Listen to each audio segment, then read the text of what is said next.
वो तारीख, वो वक्त, हमारा वो अपमान कभी भी नहीं भूल सकता जो उस दिन इंग्लैंड के उस गेंदबाज ने किया था। हमारी धरती पर आकर हमारी फैंस के बीच हमारा वो अपमान एक ऐसा अपमान था जो जिसको भूल गया ना वो सच्चा हिंदुस्तानी ही नहीं। उस दिन इंग्लैंड के उस गेंदबाज की हरकत पर सारे इंग्लैंड के फैंस, सारे इंग्लैंड के खिलाड़ी जोर जोर से हंस रहे थे, तो दूसरी तरफ हिंदुस्तान की फैंस की आंखों में आंसू थे, उनका चेहरा मायूस हो गया था।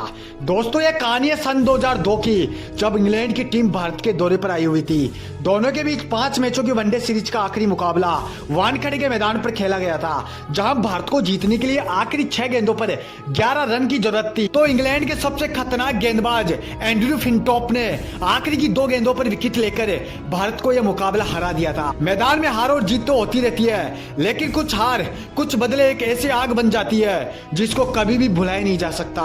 मुकाबला हारने के बाद इंग्लैंड के तेज गेंदबाज फिनटॉप का यह सेलिब्रेशन देखो।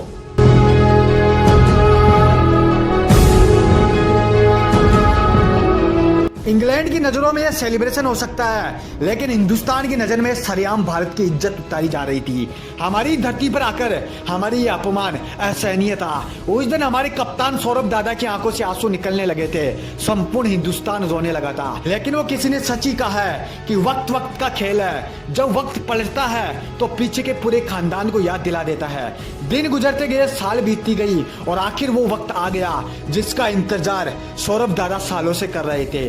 13 जुलाई सन 2002 जगह इंग्लैंड का लॉर्ड्स का वो मैदान जहां पर आज तक दुनिया की कोई भी टीम इंग्लैंड को हरा नहीं सकी थी। उस मैदान पर खेला जा रहा था भारत और इंग्लैंड के बीच मुकाबला। इस मुकाबले में इंग्लैंड के कप्तान और उनके ओपनर बल्लेबाज ने शतक ठोककर भारतीय गेंदबाजों को बीच मैदान पर नंगा कर डाला था। उनके बीच मैदान पर इज्जत उतार दी थी। जो भारतीय गेंदबाज अपने आप को सिकंदर समझते थे, उन्हीं गेंदबाजों को मैदान के चारों तरफ दौड़ा कर मारा था और भारत को 5 विकेटों के नुकसान पर 325 रन का वो टारगेट दे दिया जिसको भारत हासिल करने की सोच भी नहीं सकता। स्कोर तो बहुत बड़ा था, लेकिन भारत के लिए इस मैच में खोने को कुछ नहीं था। जो करना था ना मेरे भाई, आज सब कुछ कप्तान के हाथों में था। इन्हीं सबको ध्यान में रखते हुए कप्तान ने वीरेंद्र सहवाग के साथ मिलकर यह रणनीति ड्रेसिंग रूम में ही बना ली कि जो होगा वो देखा जाएगा, हमको तूफानी अंदाज में बल्लेबाजी करनी पड़ेगी, मैदान पे जाते ही इंग्लैंड के गेंदबाजों पर टूटना पड़ेगा। और ऐसा ही किया वीरेंद्र सहवाग और हिंदुस्तान के कप्तान ने। जो गेंदबाज उनके सामने आते जा रहे थे वो सभी मार खा रहे थे। इंग्लैंड को इससे पहले कि कुछ समझ में आता, उससे पहले दोनों बल्लेबाजों ने आतंक मचाना शुरू कर दिया। वीरेंद्र सहवाग से कई खतरनाक तो सौरभ दादा लग रहे थे, वो तो रुकने का नाम ही नहीं ले रहे थे। उन्होंने अपना अर्धशतक पूरा कर लिया, लेकिन अर्धशतक के बाद 60 रन के स्कोर पर वो क्लीन बोल्ड हो गए। उन्होंने 43 गेंदों में 60 रन की महाविध्वंसक पारी खेली। जैसे ही दादा आउट हुए, उनके पीछे पीछे वीरेंद्र सहवाग भी 45 रन के स्कोर पर चल दिए। दादा और सहवाग के बाद दिनेश मूंगिया 9 रन और क्रिकेट के भगवान सचिन सर 14 रन के स्कोर पर ड्रेसिंग रूम में जाकर बैठ गए। भारत ने अपने बैक टू बैक 4 बल्लेबाज को खो दिया। इंग्लैंड मैच में वापसी कर चुका था। मैदान पर अब राहुल द्रविड़ और युवराज सिंह मौजूद थे, भारत की आखिरी उम्मीद। यानी दोनों में से एक भी आउट हुआ, भारत का खेल ऑन द स्पॉट खत्म। और यह खेल बहुत जल्दी ही खत्म हो गया। राहुल द्रविड़ 5 रन के स्कोर पर इंग्लैंड का शिकार बन जाते हैं। उनकी जगह मैदान पर मोहम्मद कैफ थे। मोहम्मद कैफ को युवराज सिंह ने यह अच्छे से समझा दिया कि तुम्हारा काम मेरे को केवल स्ट्राइक पर रखना है, इसके अलावा तुमको और कुछ नहीं करना, आतंक मचाने का काम मेरा है। मैच 80% इंग्लैंड की झोली में था, लेकिन फिर भी युवराज सिंह ने आतंक मचाना नहीं छोड़ा। एक तरफ मोहम्मद कैफ गेंदों को डिफेंड कर रहे थे, तो दूसरी तरफ युवराज सिंह हर एक गेंद को बाउंड्री लाइन के पार पहुंचा रहे थे। युवराज सिंह ने अपना अर्धशतक पूरा कर लिया, लेकिन उसके बाद बैक टू बैक 2 छक्के लगाकर 69 रन के स्कोर पर कॉलिन वुड का शिकार बन गए। जैसे ही युवराज सिंह का विकेट गिरा, हिंदुस्तान के कप्तान सौरभ दादा लॉर्ड्स के मैदान की उस बालकनी में जाकर बैठ गए, जहां से वो तो सब कुछ देख रहे थे, लेकिन शायद ही उनको कोई देख पाता, क्योंकि भारत की आज बीच मैदान पर इज्जत जाने वाली थी।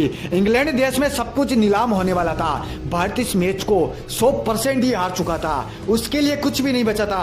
लेकिन मेरे भाई, इस मैच की कहानी वहीं पर ही खत्म हो जाती तो आज हमारी इस डॉक्यूमेंट्री को आप हमारी आवाज में नहीं सुन रहे होते। इंग्लैंड की जीत और भारत की हार के बीच इलाहाबाद का एक दुबला पतला सा लड़का मोहम्मद कैफ जाकर खड़ा हो जाता है और कप्तान को इशारे से कहता है कि सर, जब तक मैं मैदान पर हूं ना, तब तक इन अंग्रेजों को इतनी आसानी से मैच थोड़ी जीतने दूंगा। मोहम्मद कैफ हरभजन सिंह के साथ मिलकर आतंक मचाना शुरू कर देते हैं। भारत भले इस मुकाबले से बाहर हो चुका था, लेकिन मोहम्मद कैफ को यह जिम्मेदारी मिली थी कि वो हारेंगे तो सम्मान से हारेंगे।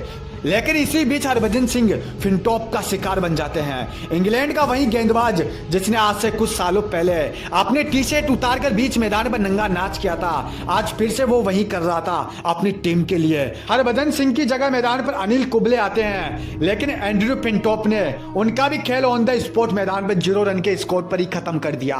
एक बार फिर से इंग्लैंड का एक गेंदबाज भारत के लिए काल बन गया था। मैदान पर अब भारत की आखिरी जोड़ी मोहम्मद कैफ और जहीर खान मौजूद थे।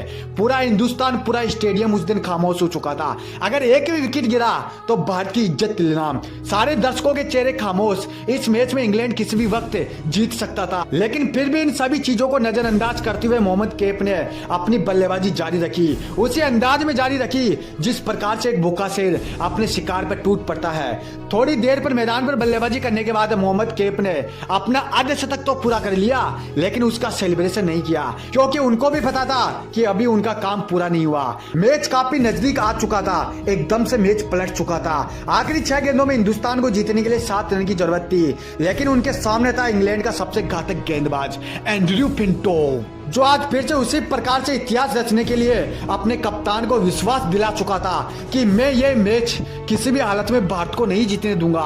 फिनटॉप के सामने थे मोहम्मद कैफ। फिनटॉप ने अपनी पहली गेंद 150 किलोमीटर की रफ्तार से डाली, लेकिन मेरे दोस्त ये गेंद जितनी रफ्तार से आई ना, उतनी रफ्तार से मोहम्मद कैफ के बल्ले का किनारा लेकर बाउंड्री लाइन के बाहर चली गई। उस गेंद पर चौका मिल जाता है, पूरा स्टेडियम जोर जोर से मोहम्मद कैफ चिल्लाने लगता है। दूसरी गेंद फिर से फिनटॉप ने उसी रफ्तार से डाली और उस गेंद पर 1 रन आ गया। अब भारत को जीतने के लिए 2 रन की जरूरत थी, लेकिन लॉर्ड्स की बालकनी में बैठा वो कप्तान अभी भी मायूस था, अभी भी खामोश था, अभी भी उसका दिल घबरा रहा था, क्योंकि स्ट्राइक पर जहीर खान थे और वो भी उस गेंदबाज के सामने जो कुछ भी कर सकता था। लेकिन मेरे दोस्त ऐसा कुछ भी नहीं हुआ। फिनटॉप की उस 150 किलोमीटर की रफ्तार की गेंद पर जहीर खान ने 2 रन लेकर इतिहास रच दिया। उसके बाद ये सेलिब्रेशन देखो।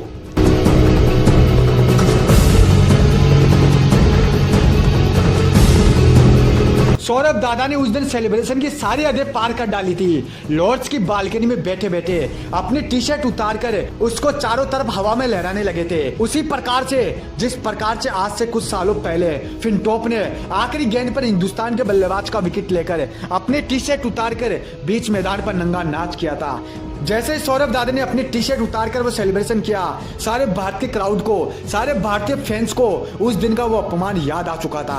उस दिन सौरभ दादा की आंखों में बदले की आग साफ साफ दिख रही थी। दादा को इतने भयंकर गुस्से में देखकर इंग्लैंड के उस गेंदबाज फिनटॉप ने उनसे हाथ तक भी नहीं मिलाया, क्योंकि उसको इस बात का पता चल चुका था कि उस दिन उसने कितनी बड़ी गलती कर डाली थी। मेरे दोस्त, उस दिन मोहम्मद कैफ ने हिंदुस्तान की इज्जत बचाने के लिए आखिरी वक्त तक लड़ाई लड़ी और अपनी टीम को जीत दिला दी। उस दिन युवराज सिंह, मोहम्मद कैफ, सौरभ दादा, वीरेंद्र सहवाग सभी ने मिलकर इंग्लिश गेंदबाजों को दौड़ा दौड़ा कर मारा था।